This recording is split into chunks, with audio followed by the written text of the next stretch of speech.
All right, so this is going to be losing. Hold on, let me just start recording this. Okay, this is going to be losing Sammy part 3, laying him to rest.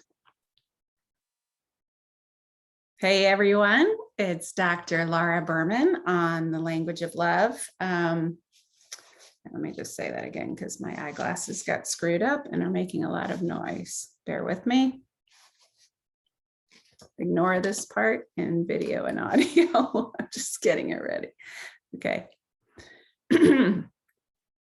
Hey everyone, welcome to the language of love. This is another really special episode for me. I have so many of you reaching out and wanting an update and responding to some of the things that I'm posting on social media about what's been going down for me over the past several months, and especially over the month of August, where I basically planned 2 funerals and a birthday party. My youngest son turned 16, and I was not going to let the tragedy that happened, with his older brother, Sammy, stand in the way of his big celebration. So I really just, planned it and did a good job. We went and played paintball and we got a party bus and cake, and he had a great time. And at the same time I was planning that, I was planning 2 funerals. Now it's been 6 months since Sammy passed, and hopefully you've listened to the 2 other podcasts I've done, one when he first died and one sort of updating after my sort of deep dive into the redwoods. And over the past 6 months, you may have been following on social media, I post a lot about, just the day-to-day winding, crazy, up and down, inside out road of grief and how I'm managing it all. And, it's been a ride. It's still a ride. I certainly feel like I'm out of the shock bubble now. I feel a little more tuned in. I have a little more energy, but some days, just last week, I couldn't get out of bed for 2 days. But I've said this before on those other podcasts about Sammy, on those other episodes, but I'll also say it here because I can't say it enough to you and to me, that the way that I get through this, and quite frankly, I think the way we all get through a tragedy and grief, whatever it is we're grieving, is by staying the frick in our bodies.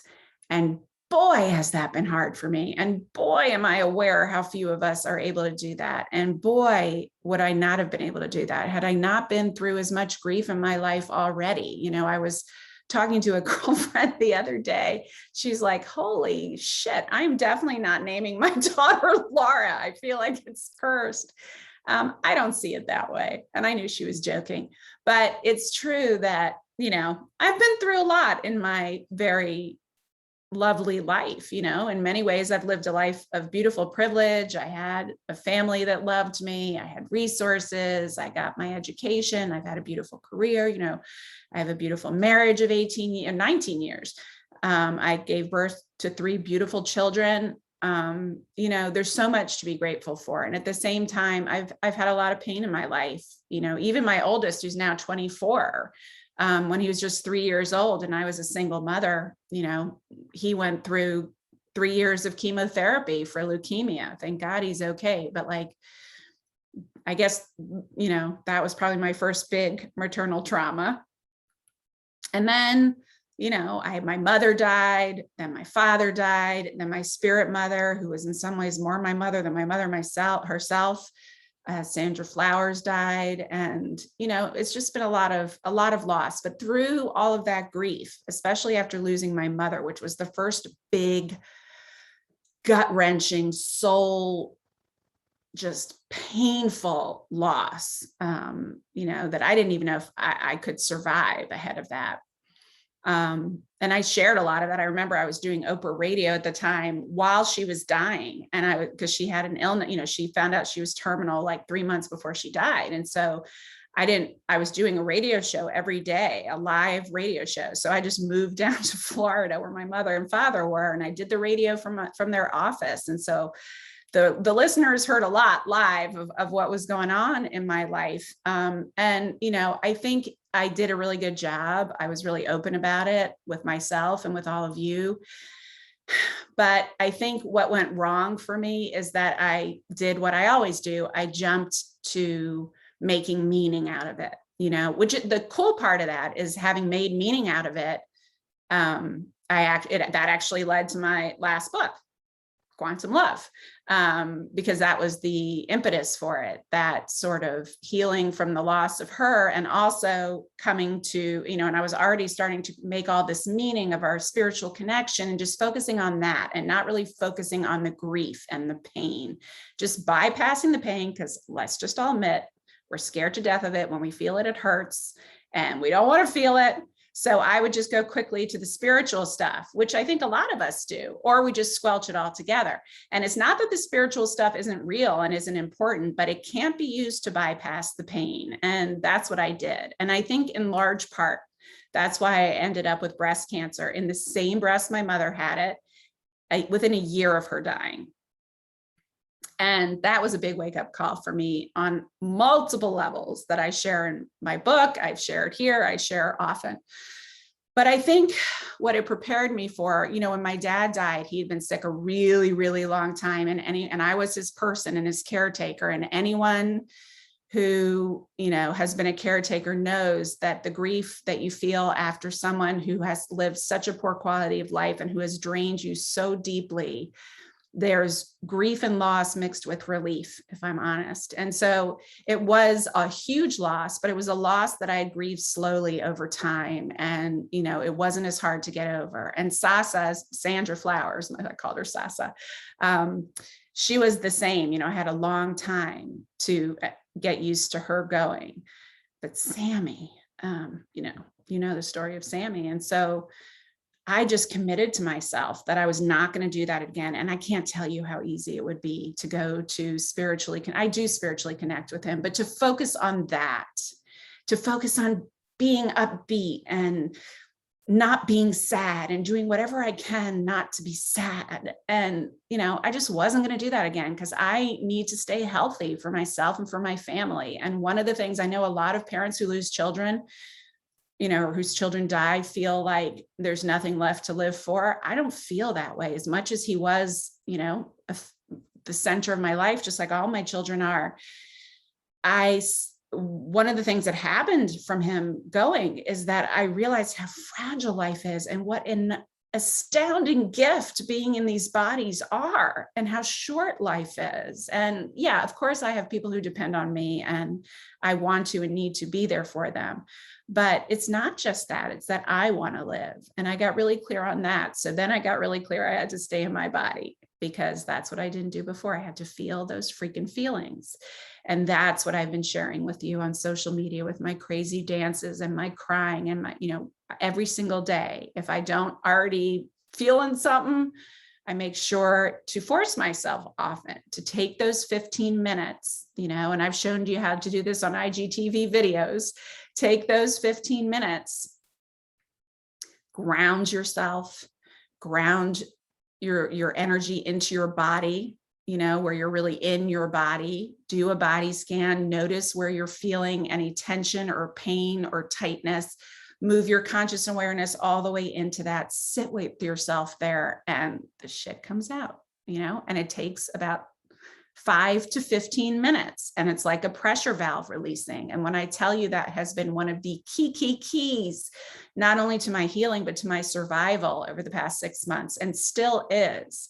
It's one of the most important parts of this for me.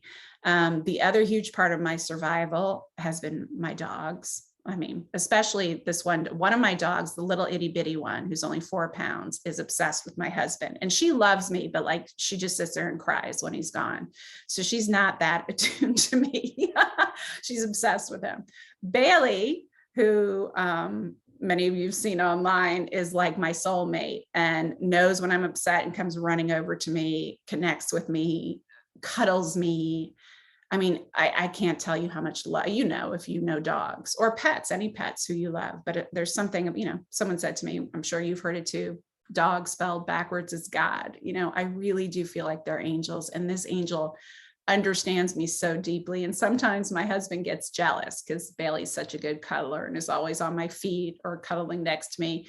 And I finally said to him, listen, I think Bailey just goes to whoever needs him the most, you know, and I think I just need him the most. So that's been a big part. Another huge part, which I think I had talked about maybe in part one of losing Sammy, because I was really struggling with it then. And it's less of a struggle now. It's more something I deeply appreciate, is allowing myself to receive love. Like I've always been more of the caretaker, more of the one that reaches out to others when they're hurting, more of the healer. And I was raised in a family where there wasn't a lot of room for need, especially emotional need and neediness and pain and people inconveniencing themselves. It's not that my parents didn't adore me and do everything they could for me, but you know, that wasn't my role in the family. That wasn't something that was met with any acceptance or permission. And I got, you know, I was very clear that I could easily be a burden, and that was a bad thing. And so most of my life, it's been very uncomfortable for me to receive anything, even a compliment, but especially someone's inconvenience, you know, or someone's holding. I'm the holder. You know, I'm the one that helps, right? So there are lots of reasons for that. But what immediately happened when Sammy died is that a whole bunch of my soul friends from all over the country, there were, you know, a couple of different groups of friends in Chicago where I had moved away from after 17 years, just 3 or 4 years ago when I moved to LA. There were my friends in LA. There were my friends from college, from graduate school. And somehow they all connected. I have no freaking idea how. And I thought I was just meeting with some of my friends from Chicago on a Zoom call. And there were 40 people. I don't even know how many people were there, but all these women who had never met each other, most of them, other than, you know, the New Yorkers and the Chicagoans hadn't met the LA ones and vice versa. And they all like did this beautiful service for Sammy. And it became something that they just showed up on Zoom every 2 weeks for almost 4 months. And whoever could come. Sometimes there were 5 people, sometimes there were 20 people, sometimes there were 30 people. And we would just talk and I would tell them what was happening. And they were just they were holding me. And what was so cool about it, because it was really hard for me to accept that, and accept the love and the check-ins and the care and be the one that needed. That was what it was, is being the one that needed and not the one meeting needs, was really hard for me in the beginning. And I've really gotten good at it. And I cannot tell you how grateful I am for this circle of soul friends who just are there, not just the ones in the love bubble. You know, we took a break over the summer because everyone, including me, was traveling so much. We're about to pick it back up. But many of them have told me that it gives them as much as it does me, because the honesty, the authenticity, the spirituality, the presence with which we're all there is healing to everyone. And that's been one of the biggest lessons for me, is that when I'm receiving love from others who really care about me, I'm not just getting help from them, it's helping them too. People need to give to you when something horrible has happened. And when you don't let them, it hurts them as much as it hurts you. And it's been so beautiful for me to see the ways that my friends and loved ones have circled around me and certainly given me more than I can ever say, but also they have all made clear how much it has meant to them to be there and to give. But that they are also receiving through that giving and through that presence with me, which I just think is so beautiful. So I just feel so lucky, especially as a woman who, as a young girl and an adolescent, got bullied a lot, never really fit in. I always had a lot of social anxiety. And to have discovered that I've somehow collected this community of these beautiful souls who love me as much as I love them is just, it's mind-boggling to me and astounding. And I'm so grateful. And I'm also grateful for the amazing community that has happened remotely through this podcast and through, my social media, the love, the connection, the community, and how much I've realized that me, because at first I just shared the pain, and I don't even know what made me do it the first time. I think I was just sick of hiding it. It was like one of the first weeks after he died. And also I'd been on TV so much trying to warn people, and I couldn't care about how I looked because I was in too much pain. So I was on there snotting and crying and hideous. And so I sort of stopped caring, which was a blessing in many ways. And so as soon as I started posting these videos of just dancing my pain out, or beating a pillow with a bat, or crying or screaming or whatever it was, just to show people how to be in body, the amount of people that reached back to me and said, oh, that's how you do it. Oh, okay. If you can do it, I can take the first step. Oh, I haven't walked by my son who passed his room for 7 years. I don't even go in there, but seeing what you're doing, maybe I can do it. And I can't tell you what that means to me. And it allows me to keep, like, it holds me accountable. So I keep going, which has been amazing to me. So that's everything that's been happening. Now let's get to the 2 funerals. So I had been trying, I didn't want originally to put him in a graveyard. It just felt wrong. He was cremated after he died. I didn't want to bury him. I wanted to spread him. I wanted to spread him in someplace beautiful. And I wanted to do it in both Chicago and LA. Which were both of his homes. And my son, my middle son, who's 16, kept asking me, saying, I really need a place to go with a marker. I was like, can we just bury him by a tree in Temescal Canyon and like carve his initials into the tree? And he said, no, like, I need a place I can go to talk to him that has a proper stone or marker. So then I started calling around to all the parks. Can I put a bench? Can I put plaque on a tree? Can I, sponsor a tree? And how you can do that. And of course, because of COVID, none of those offices were open. So I just started focusing at first on the Chicago thing. And I had chosen this specific beach. I'm just going to be honest with you. I know a lot of you are going to think I'm absolutely crazy, but I'm just going to share the truth of my journey. I have a very dear friend who is also a medium and psychic, who her name is Teal Swan. She's a spiritual teacher. And she had been in a lot of communication with Sammy, and also channeled Sammy a few times for me to communicate with, which was, I can't even tell you how profound that was.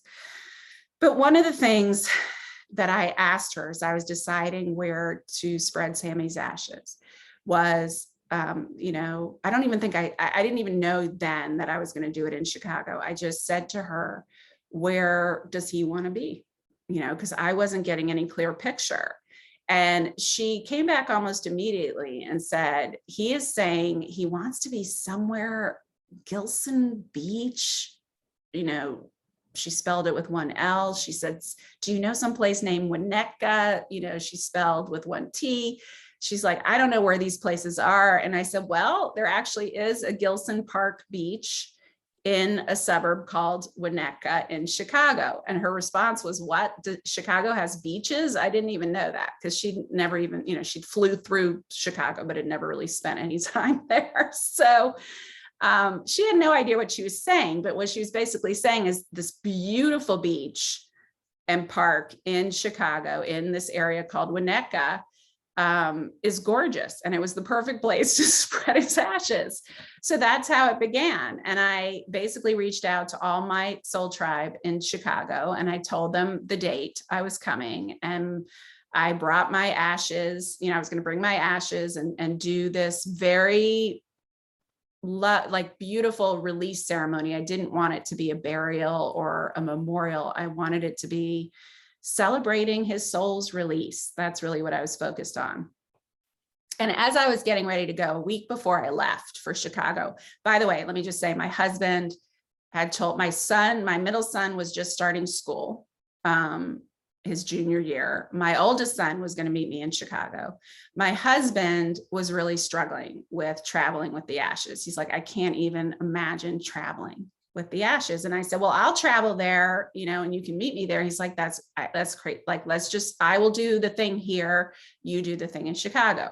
So that's what we had decided. And that was fine with me because I really felt like the Chicago thing was really more about me and Sammy. And of course, my oldest son could come along, but it was going to be very woo-woo, especially for my husband, who's not very woo-woo. So it was just as well that he wasn't coming to that one. He would have been fine, but he would have been like, you're crazy. So I was still planning. I'd left several emails for the park district, but I didn't feel like there was any rush to take care of the other half of the ashes here. But as I'm talking to my husband leading up to this trip to Chicago, it's about a week before my trip, actually 2 weeks before I was actually going to do this release ceremony for Sammy, but a week before I left.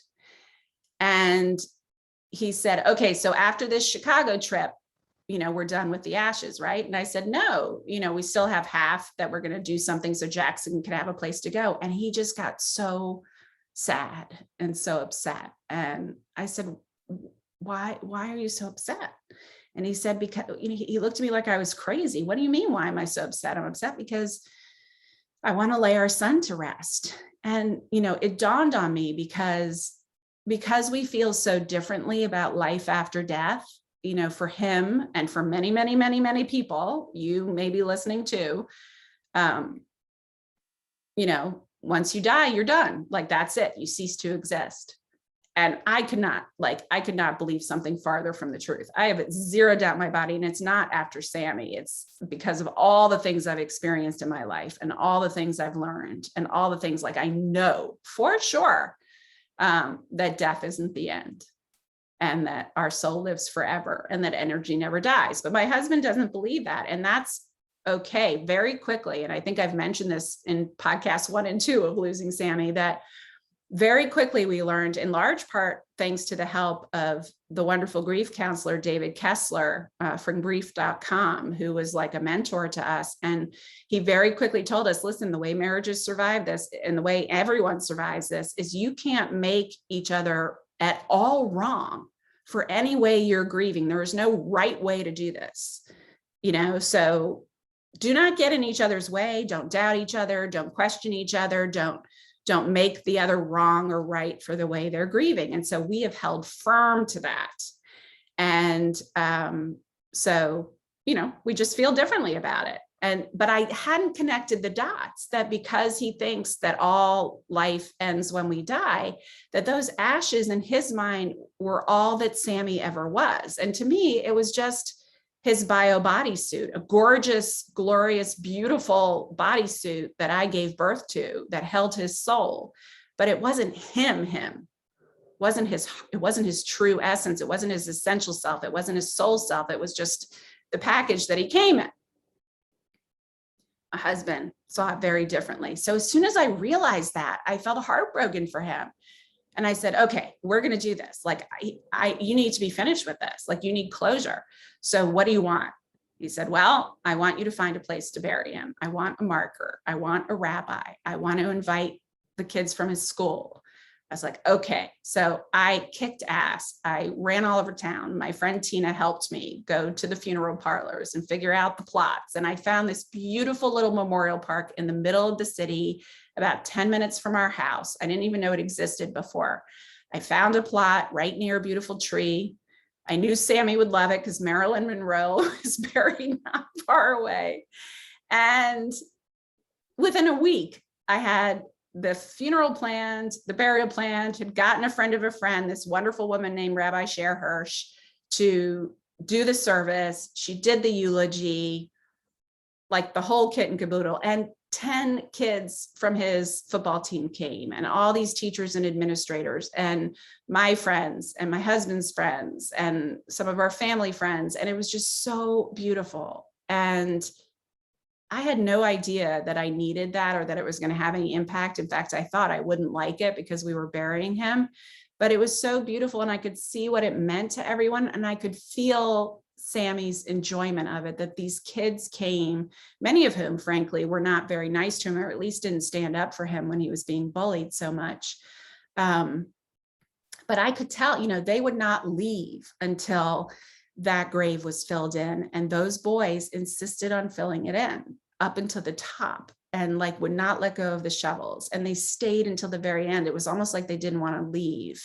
And each of them came up to me and said how sorry they were. And I knew that Sammy was just like loving the love, the acknowledgement, the appreciation, and the depth with which his loss and his death had affected these kids. Even if they didn't understand him or do right by him in life, they were going to do right by him in death. And I just thought that was so beautiful. And I think it really helped. I know it helped my 16-year-old. I know for a fact it deeply helped him. And I know it helped my husband. And I could feel the relief. And so it helped me too. And it was beautiful. And then a week later, so that was on one Friday. And then a week later, I was in Chicago with the ashes. And boy, that was a journey. I won't waste too much time telling you about getting the ashes to Chicago. And I've written some blogs about it and stuff too, and videos about it. But I'll just tell you about the service in Chicago, because you'll see the difference between the burial with the rabbi and a cemetery and what we did. So about 25 of my friends in Chicago and a couple of out of town, my son, and one of my college roommates all flew in, but the rest were all from Chicago. And all I knew was that I was going to Gilson Beach. I didn't know where I was going to put the ashes, but I just told everybody to show up at 8:30. I said, I'm going to wear white, not black. And the theme is love lives forever. Like, that's what this is about. We're releasing him, knowing and remembering that love lives forever. So what did they do? My college roommate, who loves graphic design, made these adorable t-shirts and shopping bags that say love lives forever. Sammy Berman Chapman was here. She gave them to all the guests, which I thought was hilarious and wonderful. But I also brought all these bubbles, because Sammy, his whole life, loved bubbles. And I also brought gardenias. I wanted magnolias because those really represent Georgia to me, but Sammy loved Georgia, my hometown. We went there every summer. He spent his summers there. He loved it there. And I wanted something to release into the lake, and I wanted it to be a flower. Really, I wanted it to be a magnolia, but I couldn't get mass magnolias. I could get gardenias. So I got, a whole bunch of gardenias. And so what we did is I brought the gardenias and the bubbles, and my friends brought food and drinks, and we all showed up at 8:30, and I immediately see the tree. It's a gorgeous tree right on the entrance off the entrance to the beach, on not a well-worn pathway, but right by the ocean base. By the lake, excuse me, not the ocean, by Lake Michigan. And it was gorgeous. I was like, that's where we're putting the ashes. So we all go there. And I even had the rabbi there, Rabbi Lizzie Heidemann, who had bar mitzvahed Sammy 3 years before and knew him. And, he was actually her first bar mitzvah class, because it was this new congregation of very, progressive, inclusive. And we were in her first, Sammy was her first bar mitzvah. So in that congregation, so it was beautiful that she was there in full circle. And so Ethan, my oldest, and I spread the ashes, and I cannot tell you, I had touched them before. I had poured them from one container to another. I had even, truth be told, eaten a little bit of it that had drifted onto the counter when I was transferring it, and I couldn't throw it away. And I knew that part of his DNA is already in me, so I'm going to have more of it. Turns out that's not an uncommon thing, but I hope you're not grossed out hearing that, but I did. And then, but there was something about spreading those ashes and touching them. And I started to rub them into the sand and combine them with the sand that surrounded the tree. And then my tears started falling, and I was oblivious to everyone else who was all there watching. It was just me and the ashes. I was even oblivious to my oldest son, who I think was also rubbing it in. But I don't even know how long it was, but I can't tell you how profound it was to combine us, making me cry now, to combine him with the earth, ashes to ashes and dust to dust. And this beautiful sand that had been worn down from centuries of water and wind hitting rocks, combining with, the timelessness of my son's essence, was just beautiful. And I felt so held by this community of people who know my heart, know my soul, and have been in my love bubble and had shown up completely. And so then we all circled around that tree, and the rabbi sang and had us sing along with her Psalm 21. Yea, though I walk in the valley of death. And then I spoke, and then my oldest son spoke, said something really beautiful. I'll post the videos at some point of all of this. And then whoever wanted to spoke. Some people read poems. Some people talked about memories. Sammy's best friend from Chicago, and he was really close to his friend's mother and sister. The three of them came and they brought butterflies to release, which is ironically, they didn't even know this when they got the butterflies, but that's my symbol for Sammy. I always know he's giving me a wink or a touch or a reach out when I see a monarch butterfly, and they brought like 50 monarch butterflies that we released. And then we went down to the lake, and everyone had a gardenia, and we let those gardenias drift beautifully into the lake. And then these two old ladies, they were so cute. One had a bright purple swim cap, and the other had a bright pink swim cap. And they were swimming together in the lake, and they swam right into the middle of these magnolias. It was just such a cool image. And then I had this little speaker. I turned on some music. My college roommate Dana she was always a DJ, so she had already found some songs for me. That one of them was "You're Fucking Awesome" by Pink. Isn't that the name of it? I think. And there were some other songs. I don't even remember where they were, but we just started blowing bubbles and dancing. And it just became this beautiful moment of all my friends dancing and blowing bubbles and the flowers in the lake. And it was just perfect. And then I gave everybody a bunch of bottles of bubbles with a little tag on it that said, "Love lives forever. Sammy Berman Chapman was here." And I asked them to just leave them in random places around Chicago so that people could, little kids, adults, whoever would come upon a brand new bottle of bubbles, and Sammy would bring them a moment of joy as they got to blow some bubbles. And that was it. And it was just beautiful and perfect. And I felt so complete after that. I did not know that I was going to feel so much better. But I think the combination of both services, which were so different on totally different coasts, or not coast, Chicago's not a coast, but you know what I mean, and across the country from each other. I think the combination of both just really brought closure. It really made a difference I didn't think would be made. And I just want to say that because, a lot of people hold on to the ashes, and I'm not saying you shouldn't hold on to the ashes. I put some in a necklace that a wonderful jeweler in New York that I found on Etsy, actually. Pablo Valencia is his name. He made me a beautiful necklace with the ashes inside and a beautiful little paperweight that has the ashes inside. So I still have some of his ashes that I can wear, that I can hold, that I can connect to, and that I can keep forever and give to his brothers and so forth. But for me, and I'm not saying it's true for everyone, I had an unbelievable closure I didn't even know I could have by laying him to rest. And I have to thank my husband for that, because he knew he needed it more than I did, but I guess I needed it too. And my friend Teal, who I told you about, who told me to go to Gilson, that Sammy wanted to go to Gilson Beach. I told her I was going. I don't think she was aware of the dates. I think I posted maybe the day, so maybe she knew. But she reached out to me 2 or 3 days later and said, because she had already told me, and I knew, I'm just going to be crazy again. I'm just warning you, not crazy, but to many people it seems crazy. It's not crazy to me.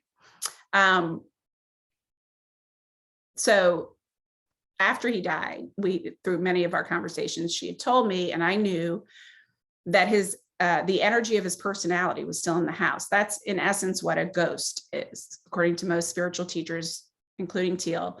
And I believe this too, that when people die very suddenly, very often when children die, their thought form, the energy of their personality is left behind. It doesn't leave with their soul. It's like our thought form or the energy of our personality and our ego, and, you know, not our soul self, but our personality self is like a sock, and our soul is the foot. And when our soul leaves, you know, the foot pulls out of the sock and goes back to oneness and all that is, but the sock sometimes remains. And that's the ghost. You know, that's really what most ghosts are. And she had been communicating a lot with that ghost and trying to get him to go to the light. And he, you know, she didn't know Sammy at all. She had never even met him. But she told me many times, I've never met someone so stubborn as this kid. And he was the most stubborn person I'd have ever met. So I thought that was funny, but he would not leave. He did not feel like he could, mostly he didn't feel like he could leave his dad. Like he felt like, you know, he needed him, and he was still accepting. He knew he was dead, but he was still accepting that. And he just wouldn't go to the light. And, you know, you can believe this or not, but I totally believe it. And I feel it as truth. And I've seen too many other things to not believe it. But what she told me, it was Tuesday. So Tuesday morning at 4 a.m., I woke up and I couldn't go back to sleep. And then the next day, or later that day, Teal texts me and says, Sammy's thought form went into the light at 4:27 a.m. this morning. He finally did it. He finally was ready. Once he made the decision, he just left. It's like he was done. And so whatever you did, he felt like everyone was now complete and he could go and join his soul, you know, and go back to oneness and not have to stay in the house with us. And I love that thought. I can also say another weird thing, just to kind of demonstrate the point, is that I have this lamp by my bed. And I don't even turn it on that often because I read on a Kindle, so I don't need a reading lamp. But I would say maybe 10 times over the past 6 months since Sammy died, I have turned on that lamp. And every single time it fades in and out. It does all these weird things. You know, it blinks on and off. It fades like it's on a dimmer, but it's not on a dimmer. It was a new bulb. I changed the bulb. I mean, I had already changed the bulb before this happened. I screwed it in tighter. I unscrewed it, screwed it back in. And I finally said, okay, Sammy, you know, I know that ghosts like to, you know, that light is easy for you to manipulate, and it would be right up your alley to manipulate this and to mess with me right now. But like, I'm trying to read, can you stop? And it would be like these funny conversations I would have in my own head, or sometimes out loud when I was alone, you know, imagining that it was his ghost there, like trying to show me he was there.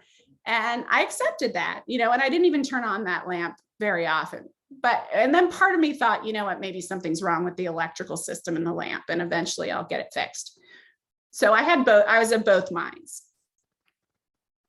So on Wednesday or Thursday, after Sammy had evidently left the house, I went to turn on that lamp because I needed it.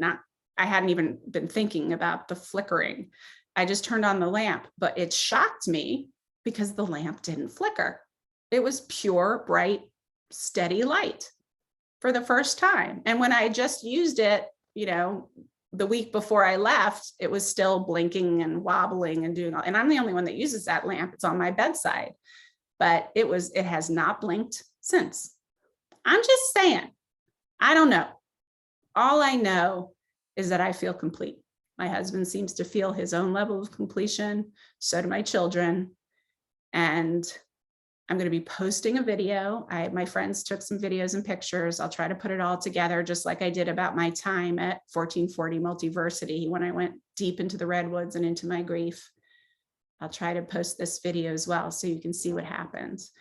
But I just wanted to share it with you, all of this, because you've been such an integral part of my journey. And, you know, the language of love is also about speaking the language of grief. And, you know, I'm the host and I've been grieving. And this has been such a huge part of my learning. And for me, the heal, learn, teach is still in there. I'm not rushing to teach. People have been asking me when I'm writing a book. I'm not going to do that for a while, because then I'll be jumping to meaning and bypassing my feelings. So I know very clearly that my job is just to be right now and to share as I go and not jump to making it into something yet. I will eventually, but I'm not going to rush. I'm going to be here now with all the terrible, beautiful pain and beauty and grace and messages and flickering and steady lights and love bubbles and everything else. And I just so appreciate the ability to share this with you and your willingness to take it in, and how gracious and wonderful and loving you've been on this journey with me, because you really have. And I hear it from you every day. So I thank you for that. I promise we'll get back to relationships and other things next time, but I thought this would be good to share with you this week on the language of love. And let me know if there's anything on your mind or anything you want to talk about, learn about. I'm always here for you. You just go to languageoflovepod.com and you can leave me a voicemail message or an email question. I love you. I'll see you next time on the Language of Love.